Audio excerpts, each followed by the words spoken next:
Kumekucha, M23 yavamia hospitali na kuteka wagonjwa 130.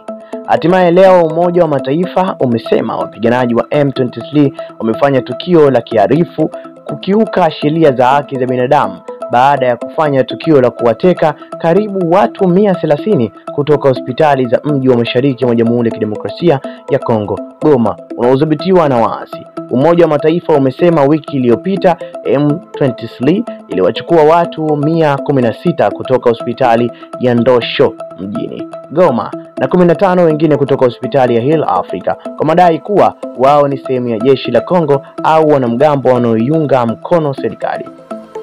Tukio hilo linachukuliwa au kutazamwa kama tukio la kutisha kwa raia, hasa waliotekwa huku wakiwa na hali mbovu za kiafya, ambapo wengi wao walikuwa wakiendelea kupata huduma za kimatibabu.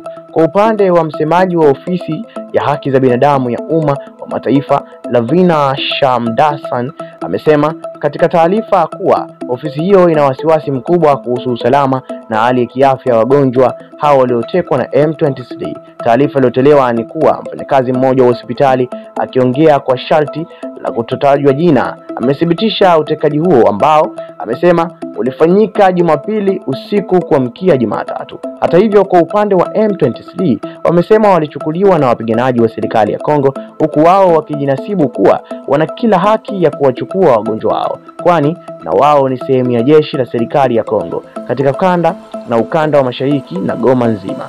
Hata hivyo, haijabainika ikiwa kweli mateka wote walichukuliwa walikuwa ni wanajeshi wa Kongo, ambapo M23 inajinasibu kuwa wana haki ya kuwachukua. Tangu walipotoa tena silaha mwaka 2021, M23 wamekamata maeneo ya mashariki mwa Kongo yenye utajiri wa madini, ikiwemo mji mkuu wa Kivu Kaskazini, Goma, mwishoni mwa Januari. Asante mtazamaji, hii ni Got TV Online. Hiyo ndio hali ambayo ipo kwa sasa katika mji wa Goma kule Kongo, lakini pia pale Bukavu. Bana, noma sana.